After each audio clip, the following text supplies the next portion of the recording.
Well, I believe Dark Deception's narrative explores that very question.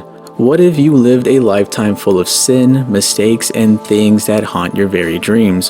What if those actions removed everyone you ever cared for from your life and left you on your deathbed all alone to suffer, knowing the life you lived? When is it too late to redeem yourself? Well, let us find that out. It is done.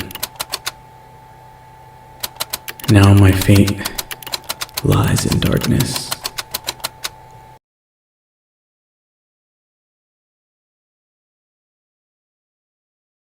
When the game starts up, we are met with a shadowy figure, Beers. She begins telling us that she can tell we are filled with regret and doubts, even though they were out of good intentions, all the while making sure to sneak in some strays. You disappoint me, love. You really do. So many fears. So many desires. I thought you'd be bigger. Oh! Like, bro, I just spawned. Can I get a break? She concludes by telling us that we did something to get here. Backing out now will only result in our certain death. So it's either help her or simply die. The pieces to a powerful ring are hidden in nightmares behind each of these portals. Find them and bring them to me, and you'll get your wish. Fail, and you'll find there are fates far worse than death awaiting you here. We are instructed to go into nightmares to collect some pieces to a powerful ring. Sounds easy enough. The only problem is they're all locked shut, but with the help of Beers, it's open just like that, starting our very first nightmare.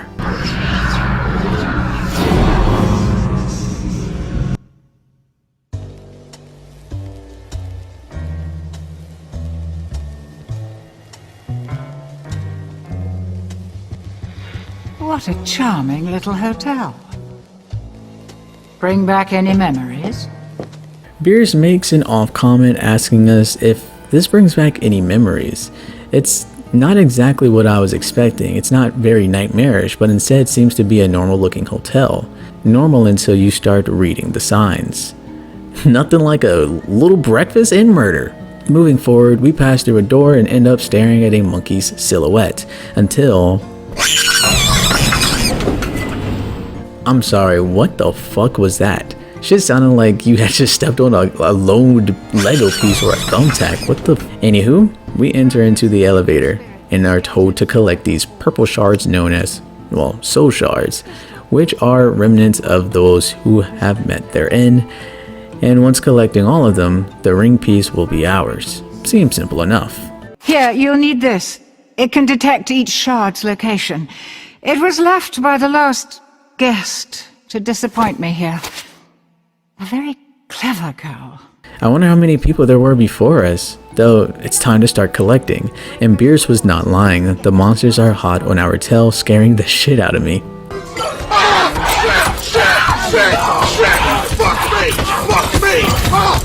Soon enough, we gather all of the soul shards and have to make our way back to collect the ring piece. But when we do, we hear a very ominous voice.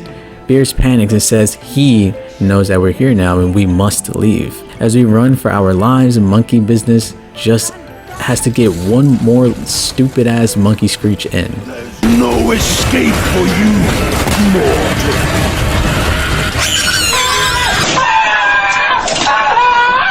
Once making it back safely, it seems the ominous voice known as Malik and Beers have some history together. Though Malik doesn't seem to be powerful enough to just come and take the ring pieces back, and can only manifest as an eyeball thing. We also learn the ring we are trying to construct is called the Riddle of Heaven. With it, we are able to use the power of Malik, which holds the power to gain our deepest desires and have them granted. Though Beers is pretty vague with that part, making me wary of the potential betrayal in the future. Making our way into the next portal, another nightmare, this one being called Elementary Evil. We are blocked. Malik really doesn't want us getting these ring pieces and blocks the way with a red force field thing. However, Beers has just the thing for this blockade. That's right. She grants us temporary super speed to forcefully pass through the barrier. I don't think you have any idea how fast I really am.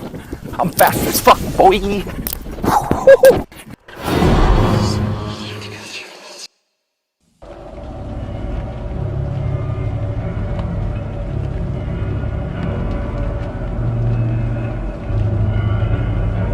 Don't you ever miss your school days?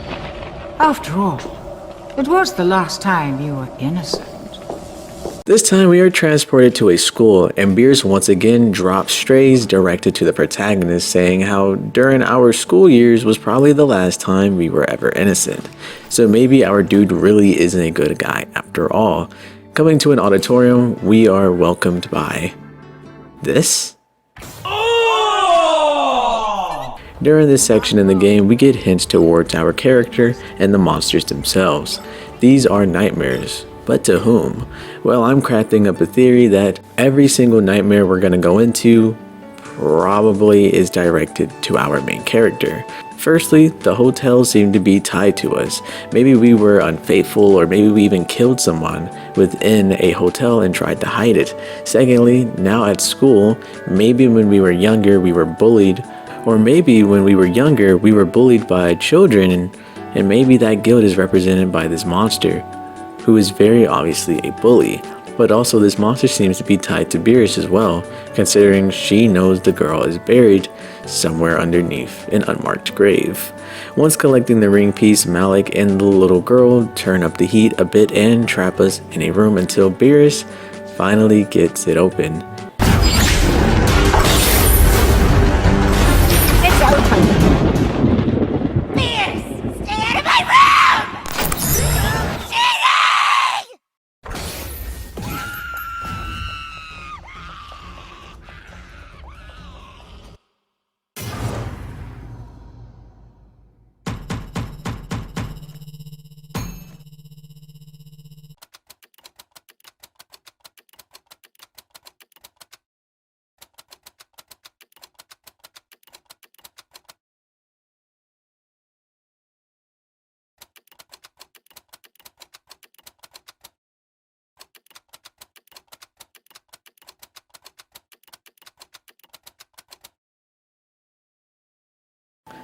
Yeah, nah, she's a straight tweaker. Like, certified tweaker lover boy, bruh.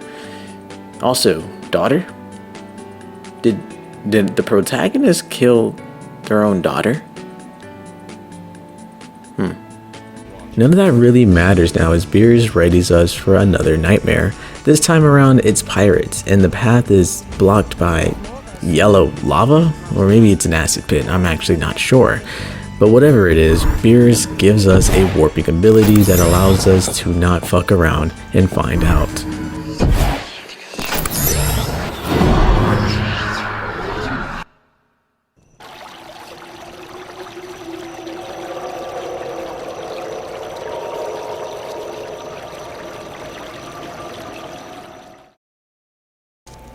Within this area, the monsters attacking us are the statues themselves. They don't really seem like they have anything to do with us personally, like the other nightmares, but hey, they are still hella scary.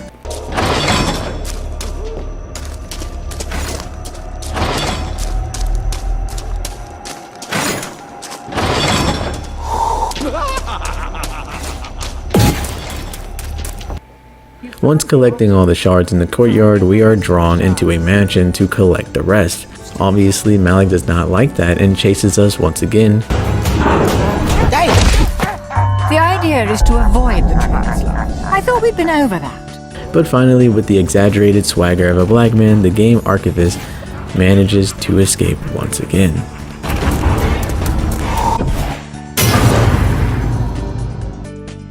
Also, funny Corey clip just because I missed the guy. Bro, what? They're blowing it up! Ah! Let's go! Oh my gosh! Let's go! I miss him. Beers begins to show her true colors a bit. She relents that she didn't even think we would make it this far and pushes us to get the rest. For once, I begin to agree with Malik as I start to believe she really doesn't have the best interest for us at heart. Even with my worries, the main character really couldn't care any less and moves on to the next nightmare, while also obtaining yet another power-up.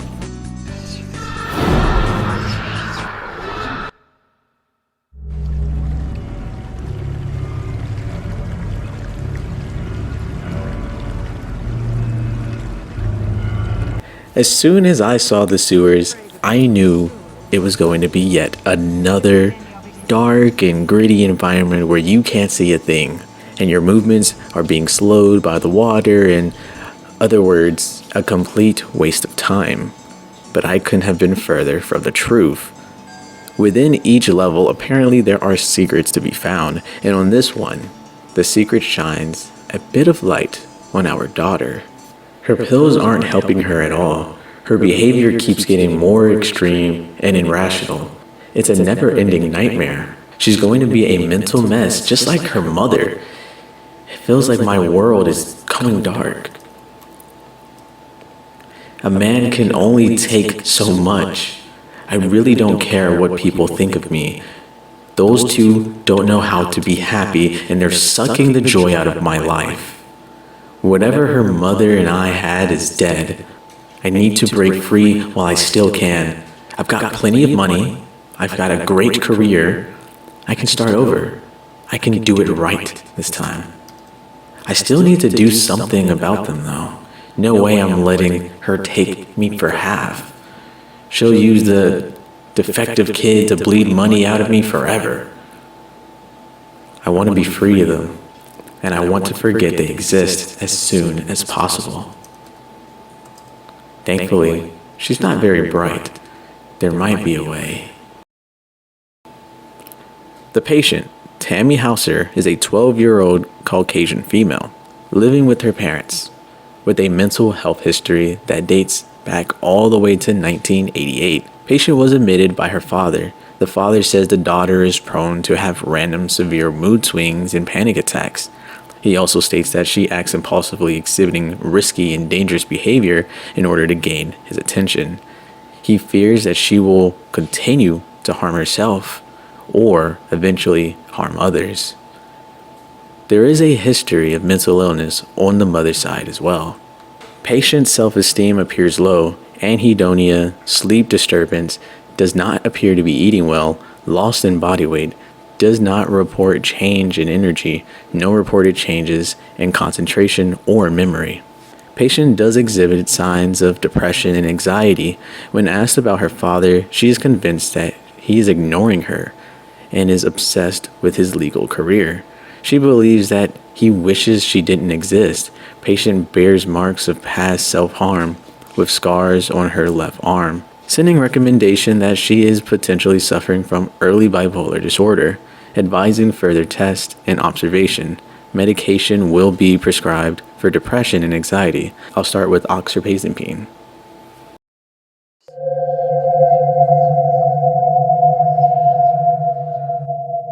Whoa, super big lore drop, holy shit. The father was not a good person in the slightest. He wanted to run by any means necessary, and even put his own daughter within a mental institution.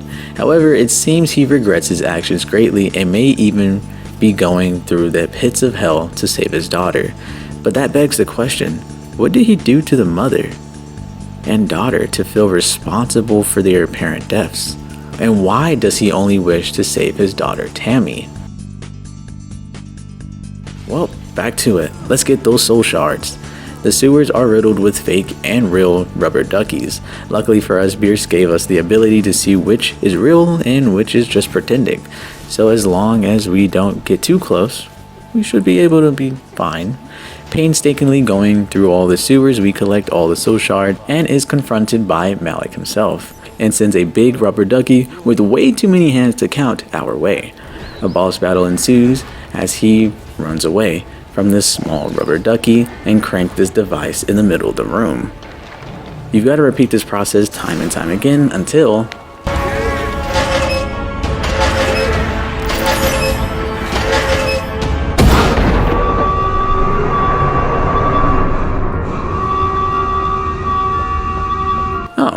The device is how you close the door?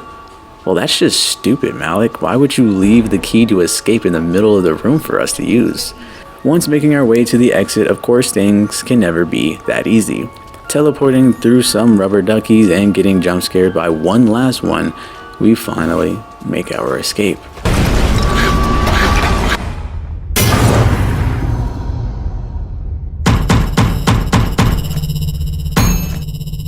Malik comes to us and starts yapping, but he's kind of spinning.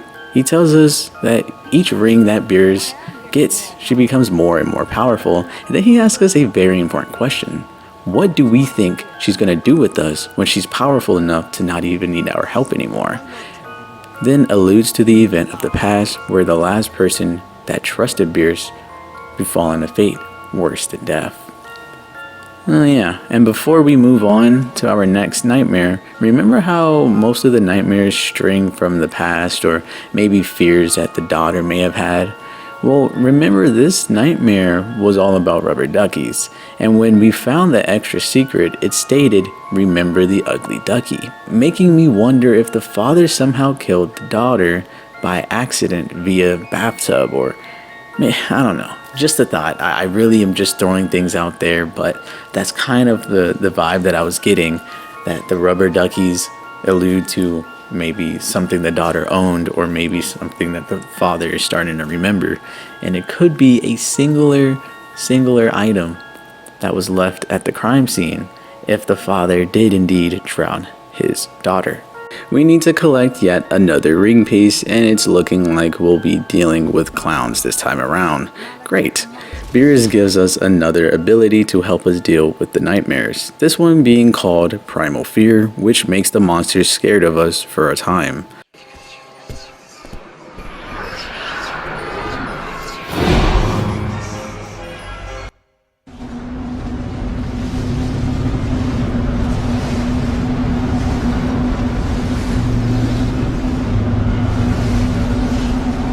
Ah, the circus.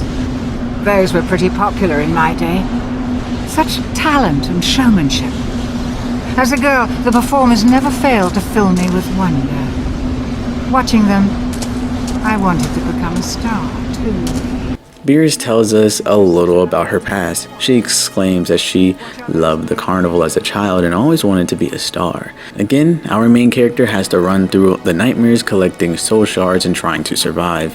While not a terrible amount of secrets and lore are found during the section, I will say the graphics and level design is absolutely amazing. Had me sitting there playing the game in complete awe.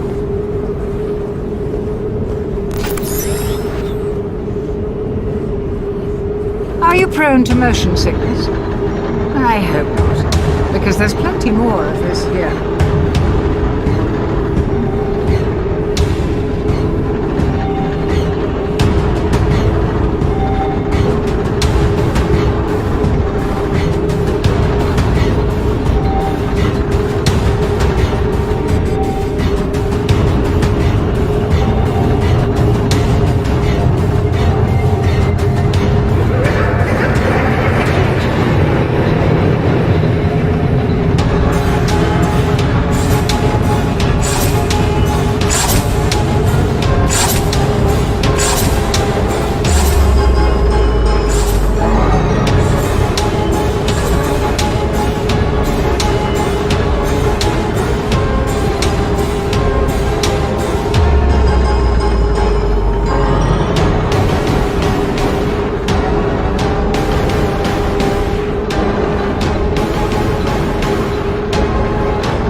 From the open space to the narrow passageway of the railroads, within this area we find out even more about the main character. I see them more often now, more clearly and more often than before. They dominate my dreams, now in a way that never happened previously. Sometimes when I am out doing my walk, I feel them watching me. I almost convince myself that I see them, their faces.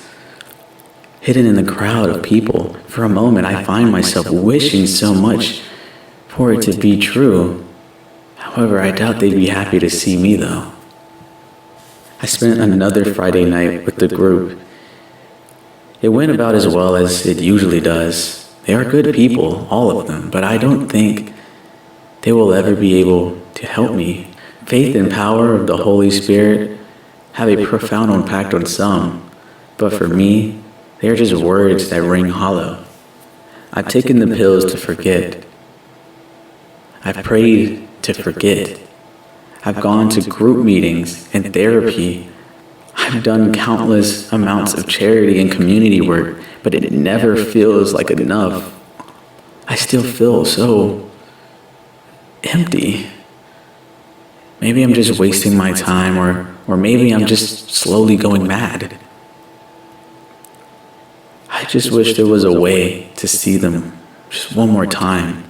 I'm not a terribly religious man, but if there is an afterlife, I know what's waiting for me when it's my time. I'm not a terribly religious man, but if there is an afterlife, I know what's waiting for me when my time is up, and I accept it. I deserve it. Just give me one last chance to right my biggest wrong before I go. I'm not sure that's even possible, but I'd pay any price to find out. Doug Hauser turned himself into the police in New York City this morning to face multiple sexual misconduct charges before being released on a $100,000 cash bail.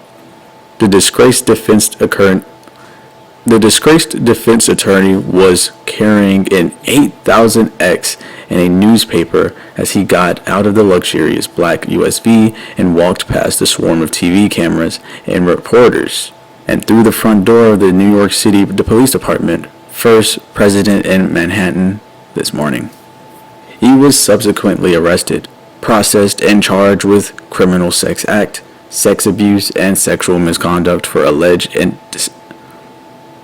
He was subsequently arrested, processed, and charged with criminal sex act, sex abuse, and sexual misconduct for alleged incidents involving 5 separate women, police said. I thought I was so smart, so untouchable. But I was an easy target for them. It was my own fault, a result of my own ego and desire. Just a fool playing the big shot.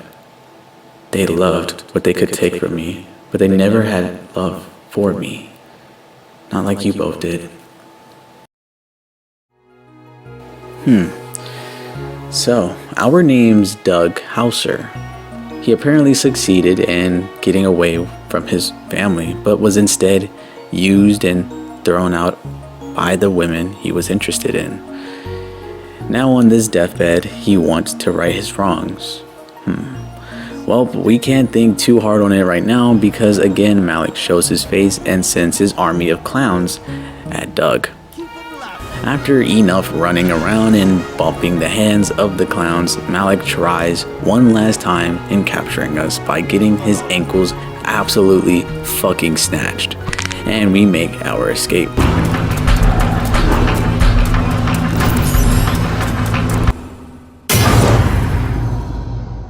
The next nightmare seems to be, well, nurse related, and after what we learned of Doug's past, it makes a lot more sense to be one of his nightmares. Women used him and threw him away, and even claimed that he sexually abused them. So women nurses that are quote-unquote sexy could be one of his nightmares, or even maybe the nurse nightmare is related to how he thinks the nurses treated his daughter, and maybe even his wife. And the hospital is definitely not a hospital, but more of a club. If it isn't clear enough, these nightmares are definitely directly tailored to Doug here. This environment is what I would be imagining when he said that he wanted to start over and live the life he really wanted to. Now it's become a weird mix of guilt and maybe even a little bit of trauma for Doug for where his downfall started.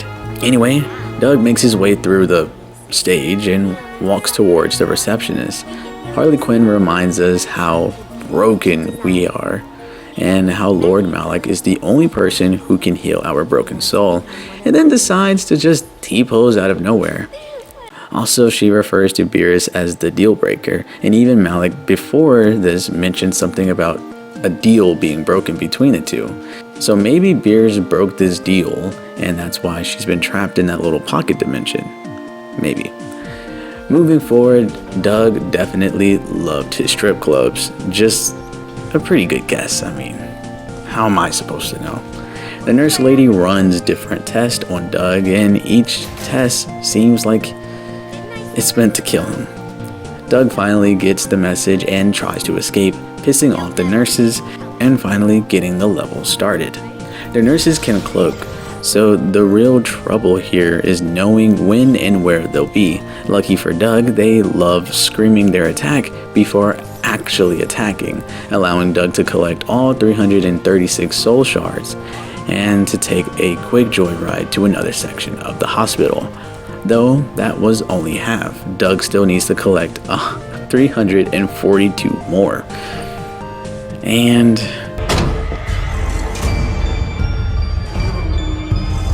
Now that's a huge one.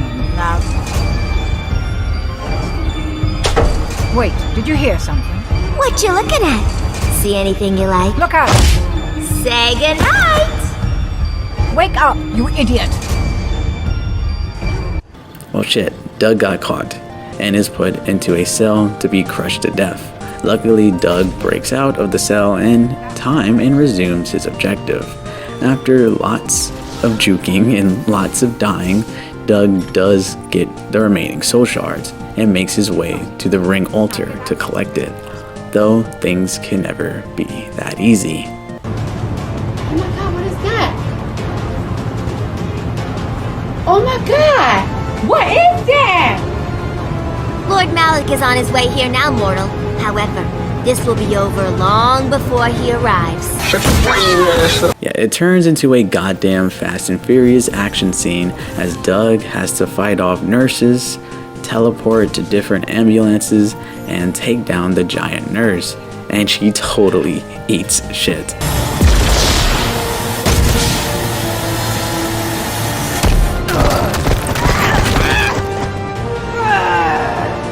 Then after bullying some more nurses, Doug finally escapes. Now before moving on to the next nightmare, there are some secrets I missed out on, so let me read the important bits. In Zone 2, there's a document about Doug's wife. You want to read it? Let's read it together. She had another violent episode last night. We were arguing about Tammy's behavior problems at school again. I was in the middle of prepping defense for the trial of my life with a key client. I really had no time for another round of parenting ideas from her, but she just wouldn't let it go. She knows how to press all of my buttons, and I'm pretty sure she enjoys doing it. I lost it. I pushed her out of my office, and I gave her a piece of my mind. She stood there. She just stood there for a minute. And that was the moment I saw it again. The rage in her eyes. She left the room and came back with a pair of scissors. That crazy bitch tried to stab me. I was able to wrestle the scissors from her, and then I packed up my work and left. She was screaming out of the door at me, telling me to run off with my secretaries and not to come back and something like that. I could not care less. Just more proof that all that therapy and medication, it isn't working for her. I don't think there's a pill strong enough for her level of psycho. Okay, so after finishing last chapter, my dumbass finally had an inkling of an idea to go back to the prior chapters and see if I missed anything. And oh boy, did I fucking miss a bunch.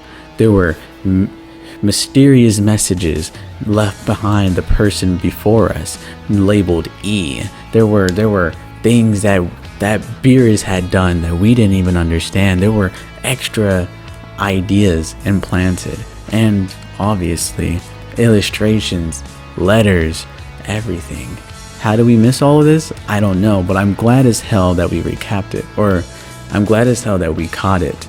So now we're gonna go and try to recap on everything we've missed, and we're going to try to merge it all into a coherent story, since I've gone and forgot the first damn 3 chapters. So let's get into it. I'll start all the way back to Monkey Business and work my way up from there. In Monkey Business, this can be found within a secret room. I don't remember how I came to this place, but I will not play her game. I'll find my own way out. I had to leave the tablet behind, but she thinks I'm gone now. Frightening creatures roam this old hotel. There's something familiar about it. It seems that I can sense things for some reason. It's as if this world wants to share its dark story with me. I don't want to hear it, but I can't shut it out. I can only record my thoughts on paper to help clear my mind. The monkeys, I can sense their desires, their souls whisper to me. The ones in the kitchen frighten me the most. The mutterings are random and no longer human, but they are most violent of wishes. I've learned that the mortal souls of murderers are imprisoned inside each one. In life, they abandoned their humanity. They gave in to their urge to kill. They chose to become monsters. Now they continue in this place as a monstrous murder monkeys. Beerus's portals are not the only way to move between realms. In the hotel, I found a relic imbued with demon's power.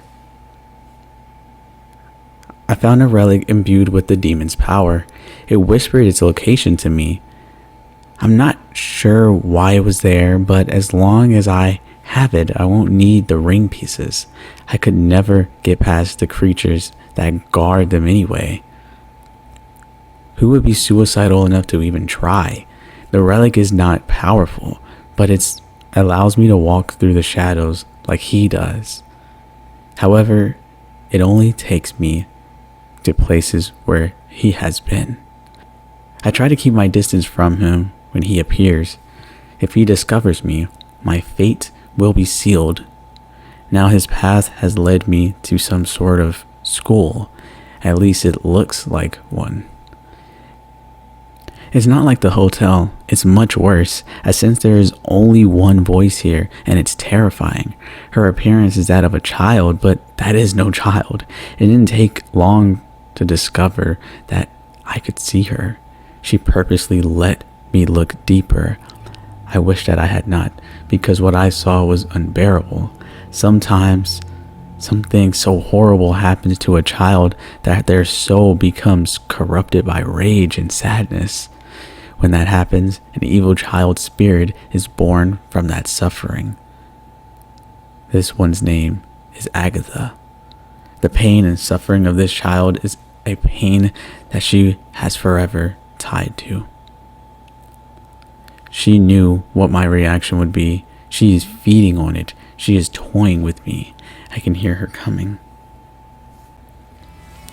For most of the early notes seemed to be the person before Doug that Beerus had mentioned back in Elementary Evil. Became something way more apparent. In the first, I guess, Monkey Business 1, but we have been reading someone's past experiences. But as I was reading it, it all clicked. And back in Monkey Business, the letterer said that they faked their own death. And now that they are forever tied to this demon's power, Malik's power to teleport through pieces, I believe that she's following, or at least we're witnessing these notes, because wherever Malik is going, Doug is there. And it's like kind of like this train, you know, where Doug goes. So Beerus points, Doug goes, and Malik follows. And guess who follows after Malik? The E, or I don't know, E. I don't know her name. Just the letterer, E. and she follows because that power that allows her to walk only allows her to do that because it's places he's been before. So it's this weird thing of you thinking it's in the past, however it's really not. It's very interesting and I like it a lot. And I also like how they're saying, or they're pointing out in these notes, who would even be so suicidal to the point that they would even try to fight these things. And guess who does? Doug. He has nothing to live for except trying to fix his wrongs. The rest of the secrets I could find are things we kind of already understood up until now. For example, they'll be writing on the wall stating that you deserve better, or having some strange men around a drum, which I actually don't really understand at all. Going back to the current events of the game, Malik isn't very happy with Doug and blames his success on the very fact that he was preoccupied with his quote-unquote business. But thanks to us, now some dangerous forces are now in motion. Beers doesn't care much and is delighted that she'll have the ring soon enough. Beers gives us a new ability. This time we can now cloak, just like the nurses could. Into the next nightmare we go.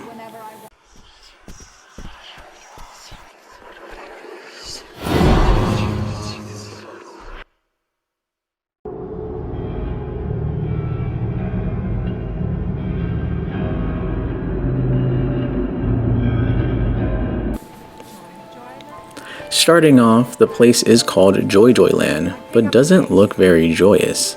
Walking around the building, Doug would come to find yet another note left by E. The Reaper nurses did not take kindly to my snooping around their restricted areas. In the end, even with my abilities, there were just way too many of them. I did not find an exit or anything I could use to restore my memory. After the jump, I couldn't move. I was paralyzed with pain and could only stare at the ground, waiting for it to pass. As I opened my eyes, I saw that I was on top of something large, metallic. It was a giant medallion of some sort and had animals on it, a rabbit, a pig, and a chicken to be precise. Suddenly I heard a voice yell out to me from above. The voice sounded friendly, but I could feel the malice behind it.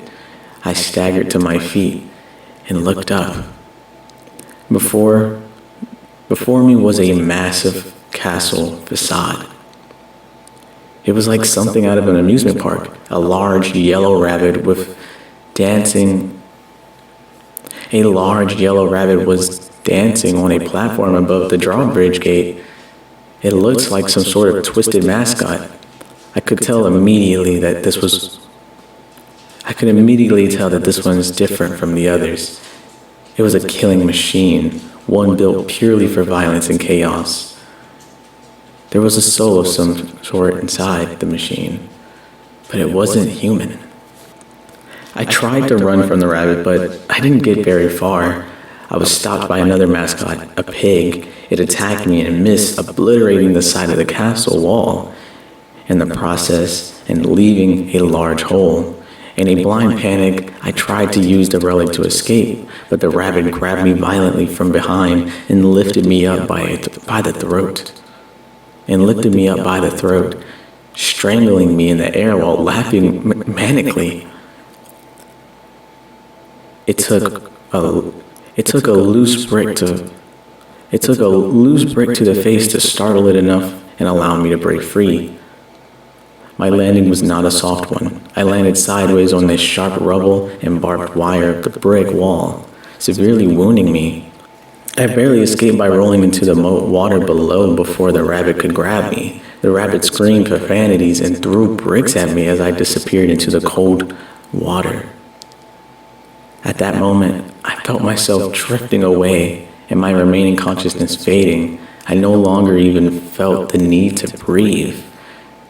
This was how I wanted to end. Then suddenly I heard a voice speak out from the depths. It was the demon. "Oh, there you are," it said. "So much pain, so much despair. Perhaps I can help you, mortal. I have an offer that might interest you. All you have to do is take a little toy of yours and seek out when you are ready." As I heard his words, my eyes opened a bit, and I saw a demonic red face glaring back at me from the depths. A crushing pain immediately filled my head, and twisted words began repeating in my mind. "Don't you have someone to kill?" they whispered over and over again. Terrified and ignoring my pain, I swam back to the surface in a panic. Conveniently, I discovered that the rabbit and pig were nowhere to be found. I clung to the castle wall and waited, wondering if the demon in the water would emerge to finish me off. I was careless, and it seemed that the demon had finally noticed my presence. However, nothing happened. Reflecting, I wondered what the demon had meant. I had no idea where to find him, nor would I be stupid enough to actually even go. It would definitely be the end of me. Wounded as I was, I managed to drag myself out of the moat. It's getting harder to find moments long enough to write these notes. I will continue to do it as long as I have the strength. I doubt that rabbit will be gone for too long, and I need to jump to heal my wounds. To any unfortunate soul that comes to this place and finds this message, leave quickly before it is too late. It doesn't really take Doug too long to run into the monsters that he had described. They began to play us a little song, and then we get to collecting the soul shards. Pretty easy section, just gotta cloak in front of the cameras, and then we're good. Good things don't last very long in this game, however, and the bunny of the Joy Gang comes to confront us. Why is this man standing like that one Jujutsu Kaisen meme? We take a lift to the lower level of the Joy Land and come to an underground laboratory. Time to get collecting once again. The pig is quite destructive, just smashing walls and whatever else, and he just really likes ribs. While the bunny is quite quick on his feet, and the chicken can literally just appear from the sky. Doug would come to find yet another document, this time being a police report that killed both Tammy and his wife. The gist of the police report is that Tammy and the late wife had crashed and was thrown overboard into the lake below. This crash would also kill the other car as well. The police believed that the cause of the crash was due to an overdose of prescribed drugs. The next page listing those who were injured or killed, but most importantly, we get a name of the late wife, Clarissa Hauser, who died at the age of 33 years old, and her daughter, Tammy, also died at the age of 12. Doug goes to shock the Joy Gang and go to collect the remaining soul shards. Doug would actually succeed in killing the gang, but of course Malik would come to turn up the heat and merge the Joy Gang into a mech machine. Stalling long enough, the doors will open and Doug quickly makes his escape. Or so he thought. The man ends up getting jumped in the street, Jujutsu Kaisen style. Fight back! I'm still alive. Where am I? Now we can get to know each other a little better. Let's see what horrors lie in that little brain of yours, shall we? Horrors? He can't mean... That's better. I'll be stepping in for beers for this process. You don't mind, do you? Let's see what secrets lie in the dark recesses of your memory. You're not afraid of the dark, are you?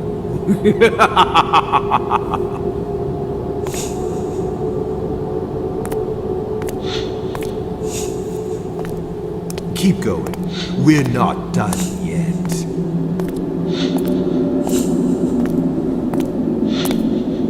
Just a little further. A family home. No, How it can't charming. be.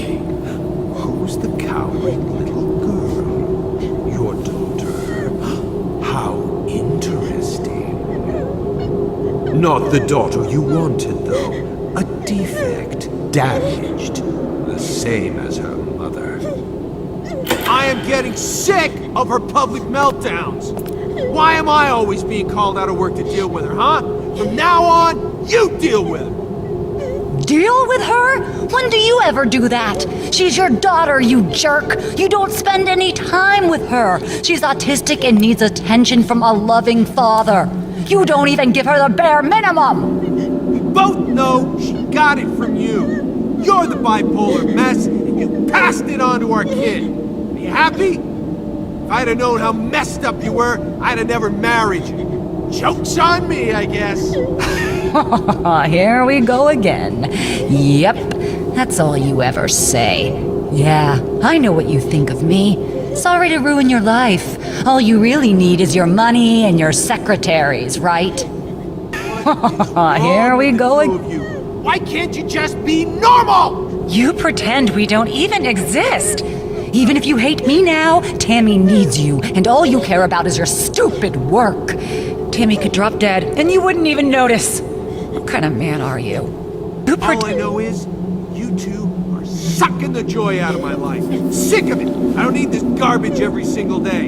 Yeah, I know. You don't want to hear it. You just want to hear that nothing is wrong with you, and it's all my fault, right?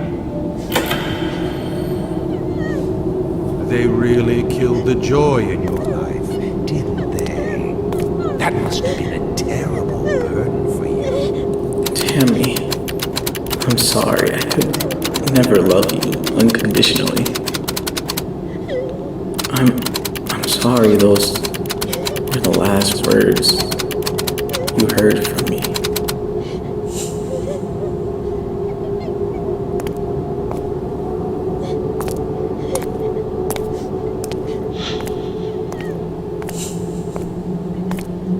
So you were not the best family man. Not much of a secret. This is small potatoes. Where's the real meat?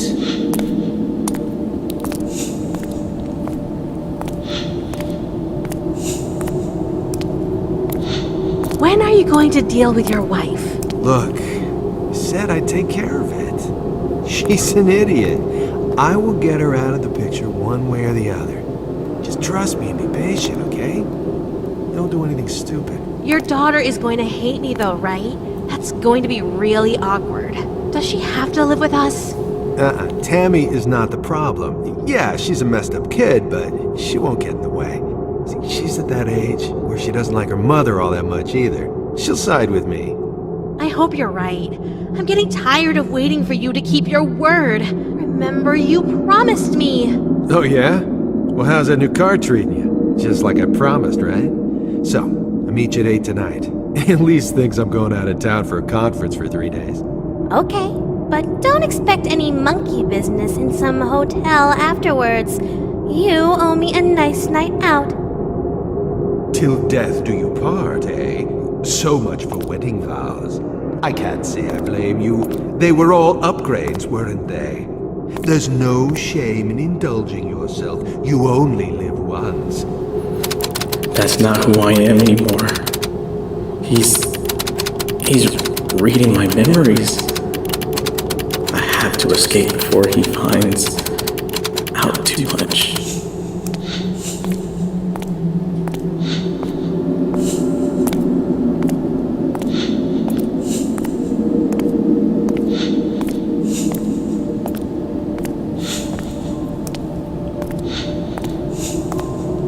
No. Found me already? Ah, now we're getting warmer. Doug Hauser. How pathetic. So this is what you really look like. Quite the contrast. Your soul looks so much younger. Is that how you see yourself on the inside? Must be the narcissism. Nice blood ritual. Did you look that up online? Quite a desperate act. What motivated you to do it? Was it the cancer? Or something else? Something more painful, perhaps? Tell me, Doug, what's really eating away at your soul? Why are you so full of regret? Show me. Stop it. Get out. Let me go. There it is. Let's go deeper and take a look, shall we? No, please, not that, please, not please. Well now, This is more like it. No. Don't bring me here. Don't back away, Doug. Come closer.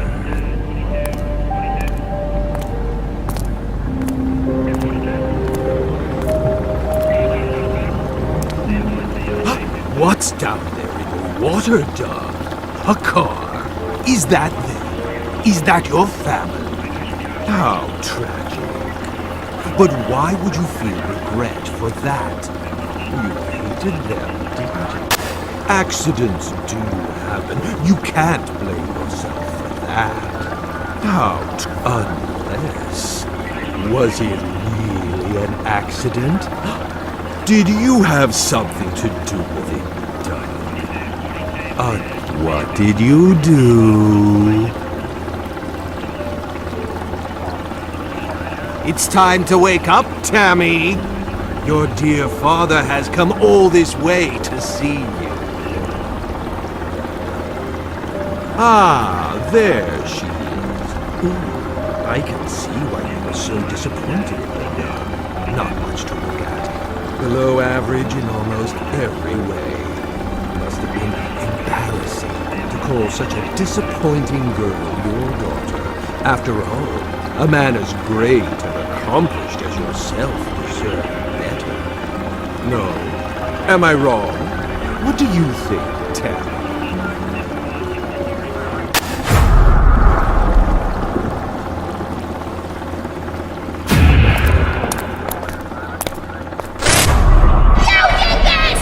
Go give your daddy Tammy, a big hug. I didn't want this. To tell you you're sorry. I didn't know she would drive. You were never...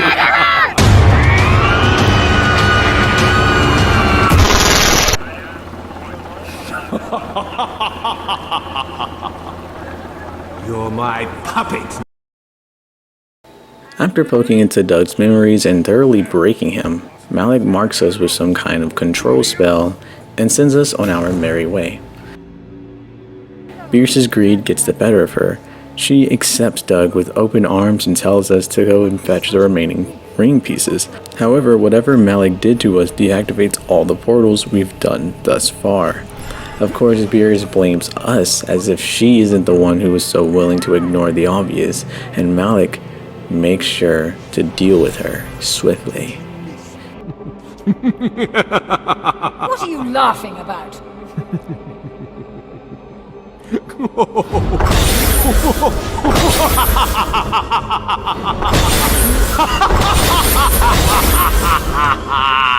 What trickery is this?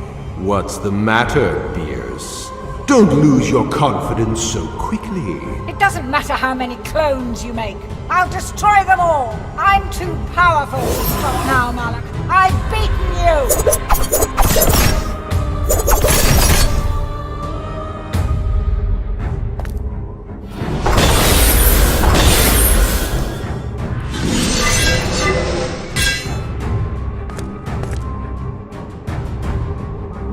Oh, one more thing, Bierce. Do you remember what I said before? I promised I'd be coming, and that I'd be bringing your worst nightmares with me. Well, I always keep my promises.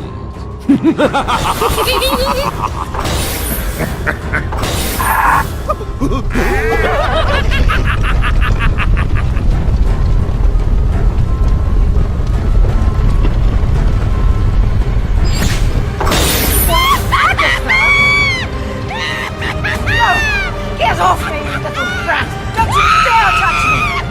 What? You're not happy to see her again?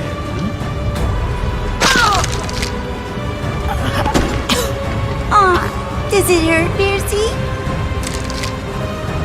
Should have stayed out of my room. Not sorry at all, are you? Well, that's okay. An apology isn't going to save you. I'm gonna help Daddy tear you apart, piece by piece. It'll be fun. Oh, goody! That mean man that took all my friends is here too. Hiya! It was necessary. I had to do it. Ah, yes, and it was beautiful work. I enjoyed your little offering. Too bad you refused to know your place. Can I stab her face? Yes. There'll be plenty of time for that. But first, let's get what we came for. Aww. Ah, good. All here. I'll be taking these back now. You filthy demon. Those are mine. He's taking the ring pieces. If you ever want to see them again, get up right now. Stop him. No! Those are mine! This is not over, Malak. I won't let it end this way. Jeez, are you still whining? Shut up and die already! You think you've won, Malak? You don't have them all. In one last attempt, Beers holds on to the last ring piece and repels everyone out of that room, including Doug, since we don't belong to her any longer. Be gone from this place!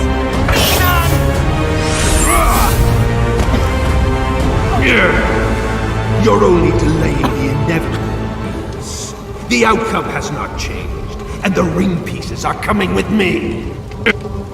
I'll be taking your little puppet as well.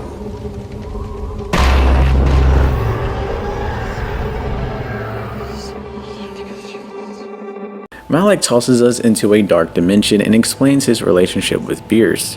Malak explains that there is no such thing as a heaven or even a hell. It's just a dark dimension where evil spirits or evil souls eventually end up.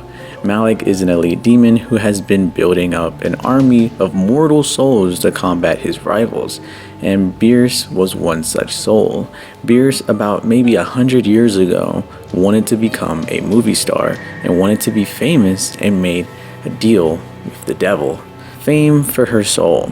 Though after getting what she wanted, she did not want to have her soul taken and tried stealing the fabled ring, though Malak was the one responsible for breaking the ring into pieces, and that last remaining ring piece we saw Beers use was the ring piece that allowed her to make that pocket dimension in the first place. After that big ass lore drop, Mama Bear shows her face and is set to be our executioner. She sends her babies to collect us and, well, put us in the kitchen. She finna eat our ass. Also, a thing that was interesting in their dialogue that I didn't really put into the video is that Malak says, "I expect you'll make good work of him." And she was like, "Yes, that will, I will, but it might be a little bit more difficult because his time has not come just yet." So it's making me believe. Anyway, so I'm saying all this to say, I've been thinking on E. Who the hell is E? I don't know. But I'm thinking that E doesn't necessarily have to be dead, if that makes sense. Or doesn't necessarily... It's hard for... I don't know where I'm taking this, but basically I found it very strange that you don't necessarily need to be all the way dead to be in purgatory. And that's why I'm like, maybe people who come to this room, the ballroom, has to do the same ritualistic bullshit that Doug did. And that's why they're a lot more hardy and hard to kill and stuff like that, hard to break. I'm not sure, but I thought it was just very interesting.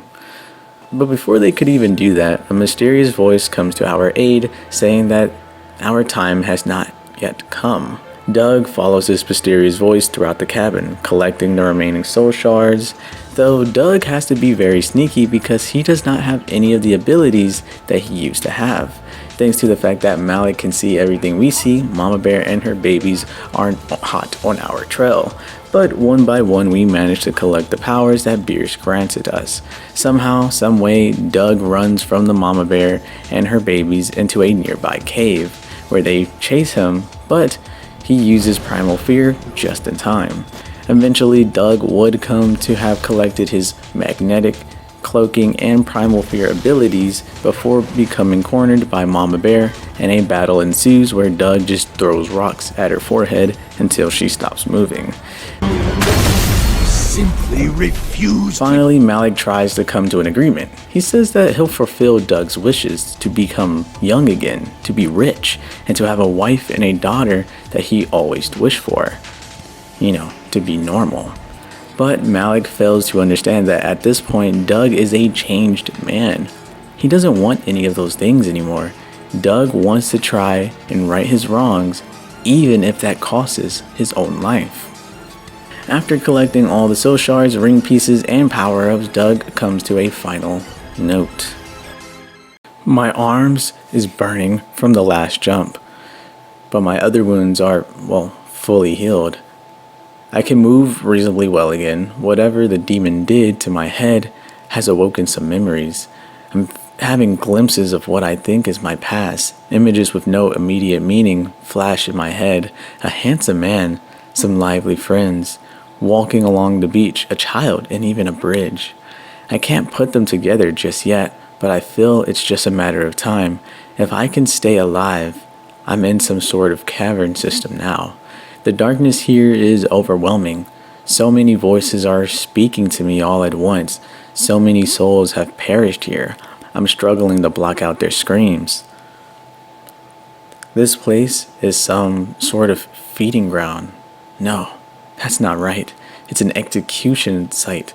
A place where the demon makes his unwelcome guests disappear. It's full of twisted teddy bears and their mama bear. She's very powerful and I can tell that she runs this place. The mama bear is born from the twisted love of abusive mothers. They sabotaged and destroyed their lives of their children. She is a massive collection of soul type. She is a massive collection of that soul type. I wonder if she can even be killed. For some reason, her presence pains me deeply, and I feel immediate attraction to her when she gets close. I've caught myself a couple of times walking into her direction.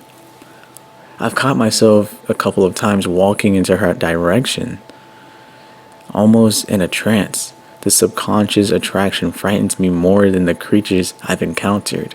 I have to keep my distance. If my soul is drawn to her, then it raises some frightening questions. No. I refuse to think about that. I need to give my memories time to return. I will make sure that there's nothing of value here, and then I will move on. I'm not sure how far I'll be able to search. The cavern systems is vast, and Mama Bear and her babies are everywhere. The demon is still searching for me as well. The letter isn't signed E this time around, but we know it's the same person. Also, this seems a bit odd, but why does it feel like these events have already happened to this person before us? I took it that the woman had died a long time ago, right? Then she faked her death, and this happened much before we even came about. But at this point, she seems to be going everywhere that we are going. And it's just weird that this has already been kind of I don't know, I felt like Doug's situation was a unique one. Beers made it sound like not a lot of people made it this far beside us in the 100 years that she's been trying to do this. So it makes me believe, who the hell is E? And unfortunately, I've already looked that up. I looked it up on Google by accident. We're gonna get into this later, but just think, who would be doing much of the same things? And think about the word she used. She was getting her memories back, and she says she's seen a handsome man, a child, a walk on the beach, and a bridge. Who died on the bridge? Tammy and Clarissa. What's Clarissa's actual first name? Elise Clarissa Hauser. All the letters that we have been reading and searching up on, it is E.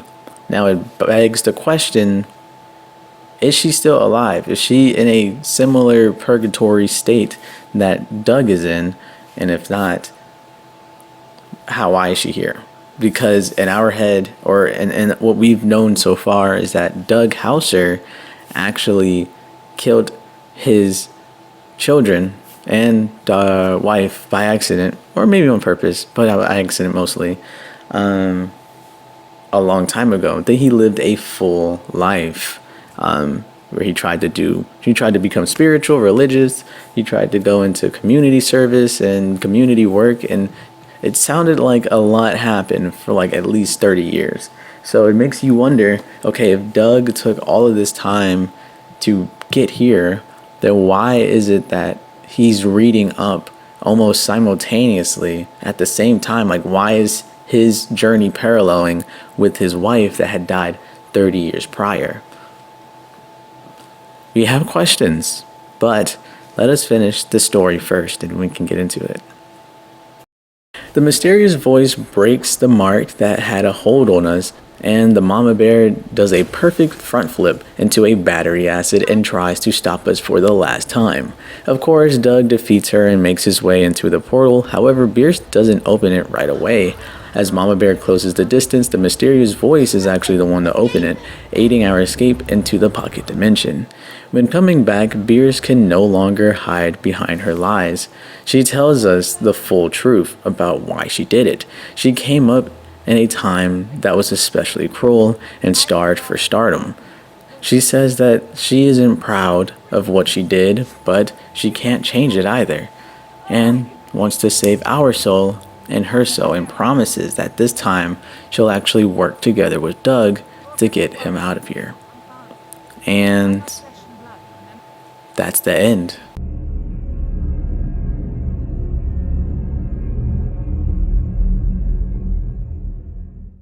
That's right. The end. And it's been the end now for maybe a year. The chapter was set to release sometime in 2024, however now it's looking more like a 2025 release. But if you made it this far in the video, that means you were invested in the story, right? You were invested in what was happening to some degree.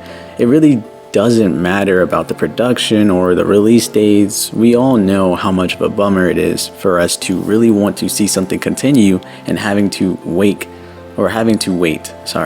So there is really no point on harping on such things that are happening behind the curtains. Why not enjoy the show? Now I want to go over the story as we know it. And now apparently I missed a lot. Like a lot, okay? But it's okay, I cross-referenced on the wiki, on YouTube, and in my own gameplay to make a coherent story of which I think happened and believed to be the canon of the story.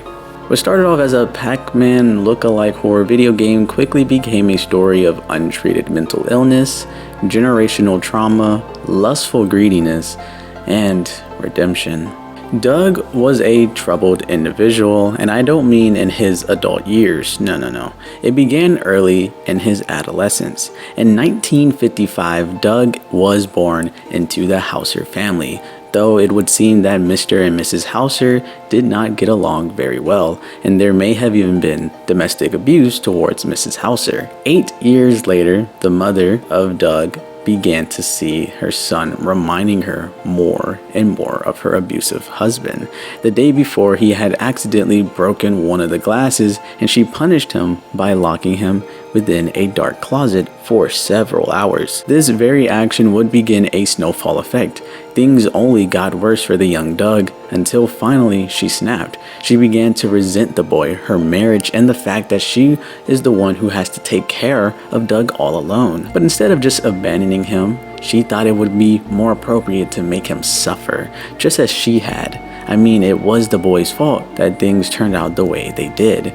Don't worry, this entire segment will come into play much later in the story. In 19 years, Doug would eventually get out of that house and begin his career in law, trying to sever ties permanently with his mother. Doug Hauser was a young man with a promising future. His wealth wasn't great, but with hard work and dedication, the name Doug could be a known one. During this time, Doug would come to meet a woman by the name Alice Clarissa, no last name given. The woman would become a Hauser in no time. Alice struggled with drug addiction and also struggled with bipolar disorder, but Doug was a man in love. and he believed that he could fix her. A year into their marriage, Elise started to wonder why she hadn't met the mother not even once. She didn't even attend the wedding. And when Doug finally relented and introduced her to his mother, it went poorly. The mother called her a stupid girl and told her that she should never have a child with that man. Needless to say, they never went back. A year later, Doug and Elise would have Tammy house her, not heeding the mother's warnings. Almost immediately, Doug could tell something was wrong with Tammy. She acted like her mother. She would have public meltdowns, would be prone to self-harm, have extreme mood swings, and none of the medical treatment or therapy sessions seemed to be helping at all. 8 years after her birth, Tammy would eventually be diagnosed with early bipolar disorder. During this time, Elise began taking antidepressants as well for her bipolar disorder. For the next few years, Doug began to view his family simply as burdens. All of the medical expenses were quite expensive, and in his words, his family didn't know how to be normal and didn't want to be happy. He wanted to leave them and live a life that he deserved. He started cheating on his wife. He would craft a relationship with a young secretary who only wanted him for his money. But this young woman would play a major role and be a major catalyst for the events of the future. One night, Tammy had another episode, and Doug was more worried about his big trial the next day. His work is something in law related, as I stated earlier. Elise, wanting to discuss how to help Tammy, goes to Doug, but he instead blows up in her face, telling her to deal with the child like she's some kind of animal, and ultimately saying some very, very hurtful things, calling her a defect and everything else you can think of. And this enrages her.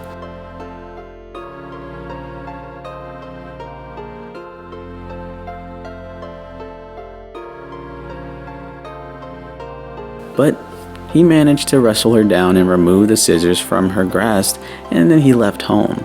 However, before doing so, he wanted her out of his life permanently and changed her antidepressant drugs with prescribed sleeping pills. After that fight, she would go to take the pills, take Tammy, and try to run away from this man. But instead, the sleeping pills did their job, and she fell asleep behind the wheel, resulting in the crash that killed both she and Tammy. From that day forward, Doug regrets his actions greatly. His guilt begins to make him go mad. Sometimes he'll dream of them, or other times he'll see their faces hidden within the crowd while he's out for his walks. With overwhelming guilt, he tried medication, therapy, religion, spiritual enlightenment, community work, charity. But no matter how much good he did in his life after the events, none of it mattered.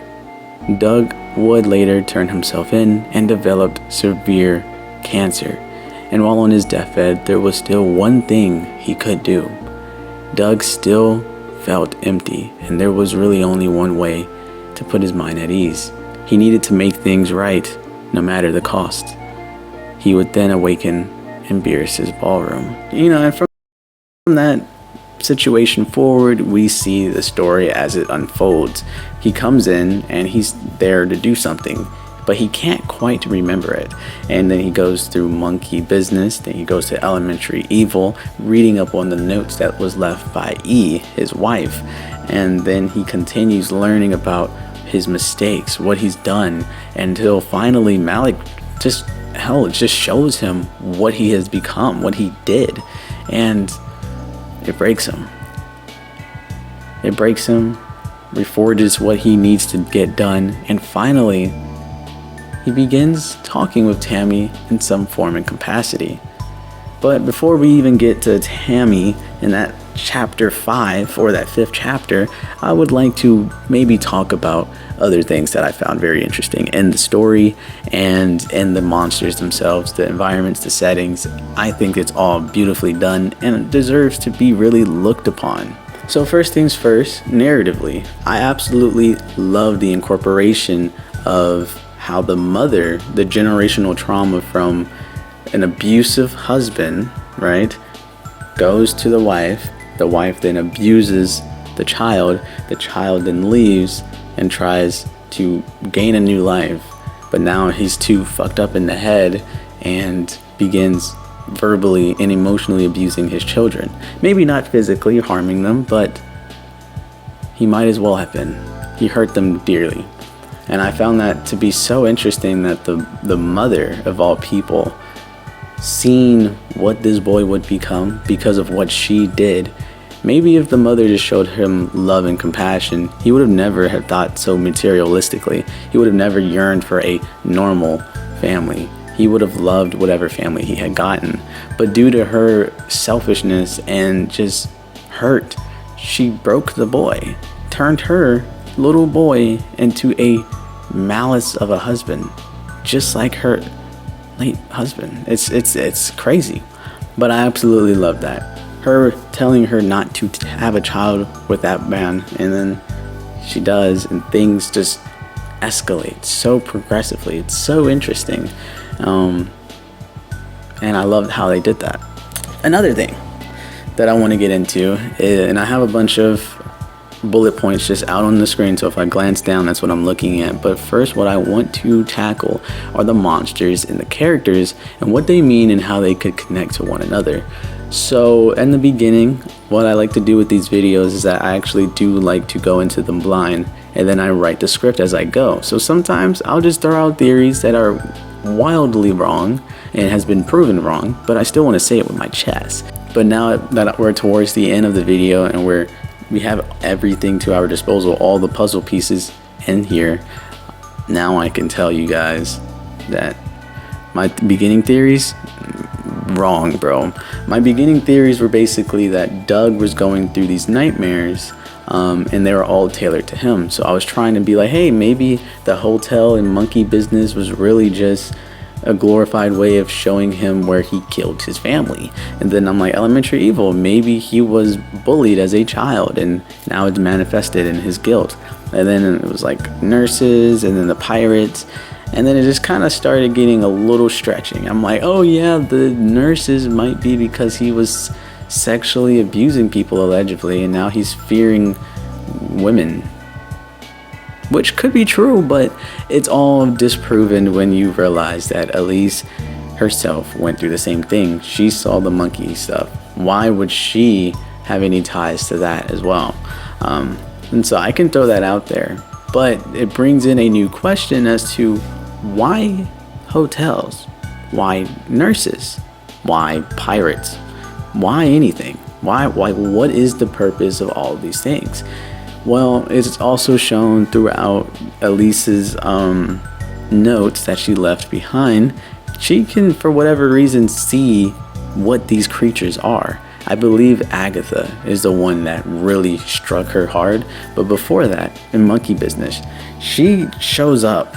And I'm going to talk about more like why the hell Elise is there, but that's going to happen later down the road. But let's just say Elise is there, and Beerus has her whole spiel, and Elise is like, I'm not going to kill myself to allow you to get your shit. And so she ends up leaving, fakes her death. But for whatever reason, her journey doesn't stop there, and she gets her hands on like an ancient relic of Malik's, and she's able to see what these monsters are. And the monkeys were murderers in life, and they basically, dark spirits go to the dark realm, and they became murderous monkey beings for all eternity. And then she was also saying that the chefs or the chief monkeys were not even human anymore. So it starts to make you wonder, like, okay, so this is not just a human religious thing. It's more like anything and everything goes to this dimension. It doesn't even have to be on Earth. That's what I'm getting out of it. And I think, hey, I might be onto something. I have no clue. But yeah, and then later down the road, when, like I said, Agatha was a big part of a lot of things that happened. There's a big theory that Beerus needed someone to sacrifice in order to get Malik to even give her that chance to become a star. And a lot of people believe that Beerus actually killed one of the neighbor's kids, Agatha.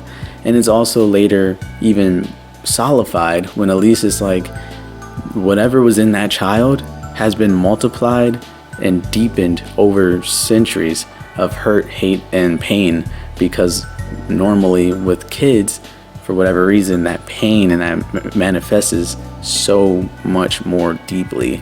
And whatever Beers did really fucked up Agatha. She doesn't want anybody in her room. She cannot grow older. Her mentality is that of a child, but is not even a child anymore. And lastly, Beers knows about her grave. So it's like that connection there was already there. And then so on and so forth. But I do believe that there is a point where some of the things that Doug was seeing was fearful of him. I mean, like the nursing stuff, I feel like that was just so pinpoint, where he walks in and the girls are dancing and they're like, you see what you like? And it makes me really feel like either Malik or whoever is trying to reimagine what Doug used to be, right? Because Doug used to want that. Doug used to objectify women.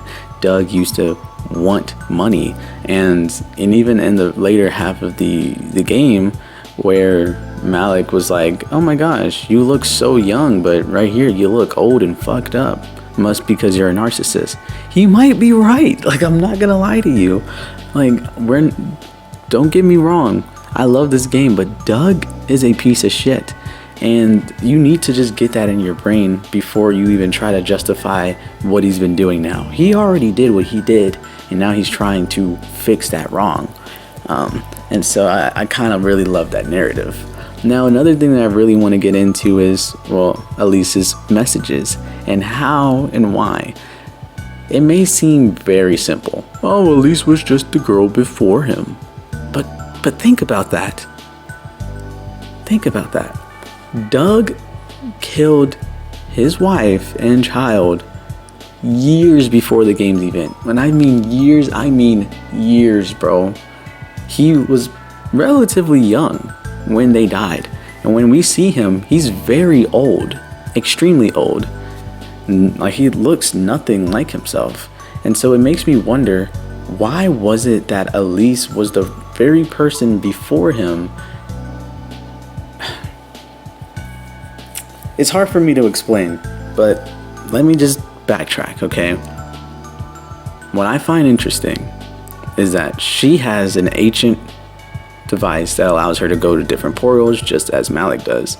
The only thing is that she can only do that when she is following Malik. She can only go where he's been. And so, in this entire game, Elise has been leaving messages simultaneously while Doug is running around. Because wherever Doug is going, Beers has pointed him there. And wherever Doug is going, Malik is following. And wherever Malik is going, Elise is there too. So it's not like this is happening before us. No. It's happening simultaneously with us. Maybe a little before, but she's only there because Malik has been there. It is so weird. And it comes to question, like, okay, let's say it's been like 30 years. Why in the hell is she only now doing this? And what are the rules? Because we know that Doug isn't dead yet. Because, like I said, later half with Mama Bear, she exclaims that it's going to be a bit harder to break his soul considering he's still alive. Tammy's not alive. Elise, not alive. So why is it that Elise was able to come here after 30 years? It perplexes me. It makes me wonder, what's special about these two? Why is Tammy strong enough to just remove Malik's marks with the power of the ring? I'm telling you, there's a lot of shit happening. But that's one of the things that really got me going, where it was like, every time we would find Elise, like, for example, in the Joy Land, when you read it, she's like, yeah, so this wall it used to be a wall, but the pig just obliterated that shit, you know? And you're like, that just happened. Like, it's the wall is there. It's hasn't been reconstructed. It's just been there. And I'm like, that shit is simultaneous. Every time you think you're reading up on something, bro, she was there like 5 minutes ago. It's so interesting.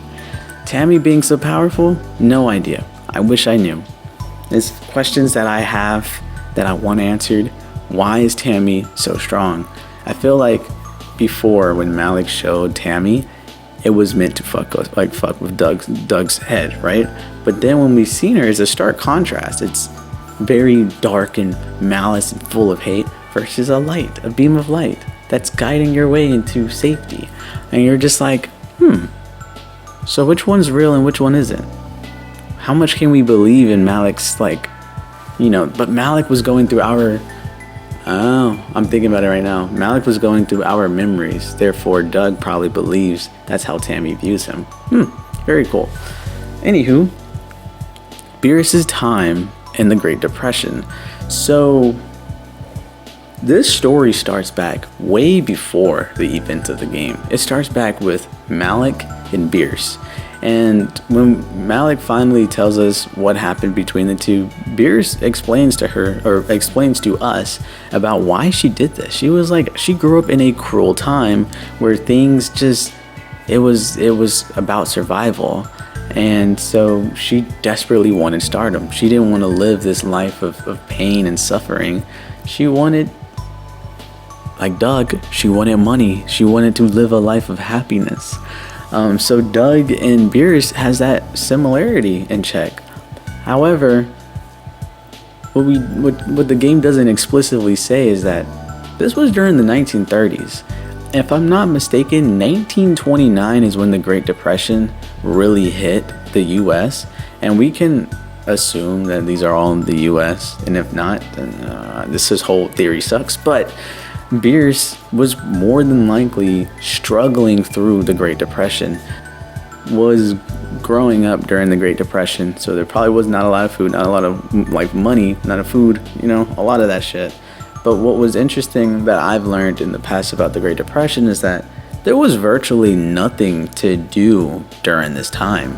There was not a lot to do, so you would earn however much you can earn, and then people would just go watch movies, pass time with entertainment, and they will watch movies, or sometimes they will watch carnivals, and people actually perform and do things like that. And that's where she got her stardom from, and that's why she desperately wanted to even sell her soul just to make money, pretty much. Why are you so damn loud, bro? But yeah, just to make money and shit. So I thought it was just an interesting thing that the game didn't explicitly say, but the more you think about it, the more you start to kind of understand why Beerus would even do such a thing. And I thought that was a cool little gimmick right there. And lastly, why does Elise seem to not have her memories in check, but Doug does? I always found that to be an interesting thing. From the beginning, she labels her name E because she doesn't know what her actual name is. She doesn't know where she's at. She just knows that these monsters are trying to kill them. And then when she finally gets to Malik, and Malik finds her, and she's and puts a mark on her, I believe, she begins seeing memories, kind of similar to what Doug went through.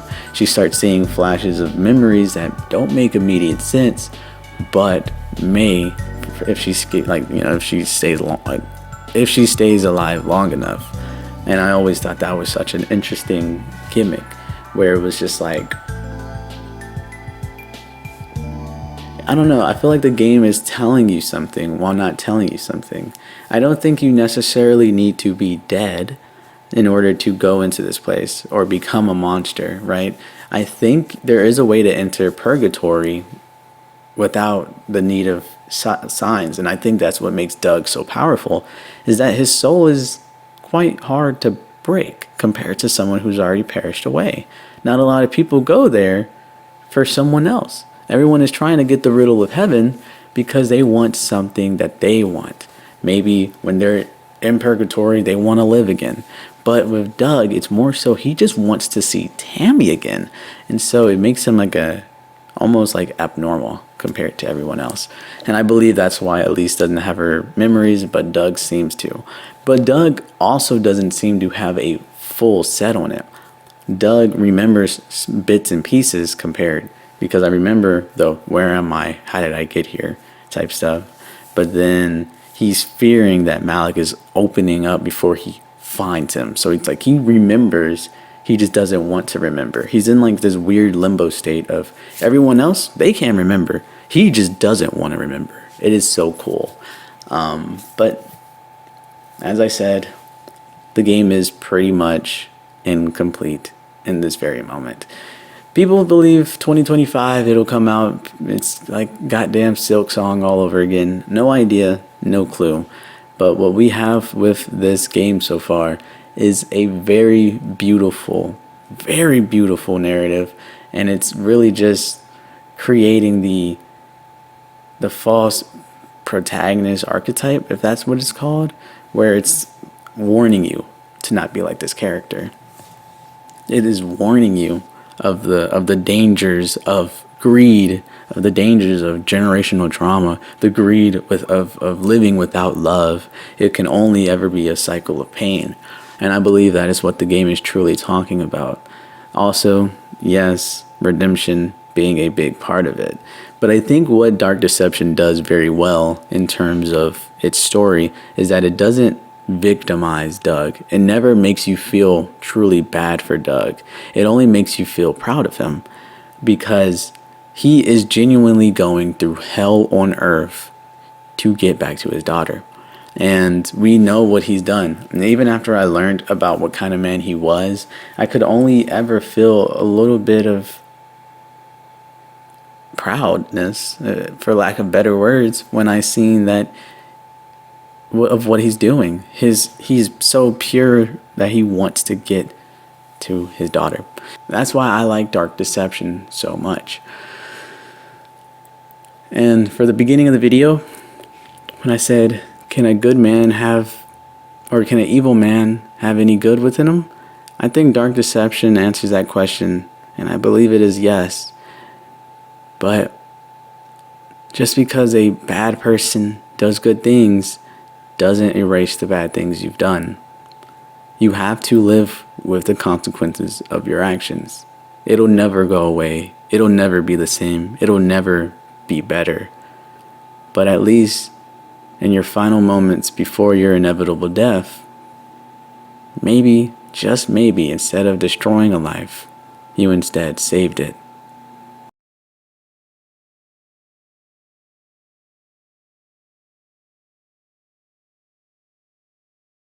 Been proven wrong, but I still want to say it with my chest, because towards the end, sorry, I heard the fucking ice cream truck. I still got that kid in me apparently.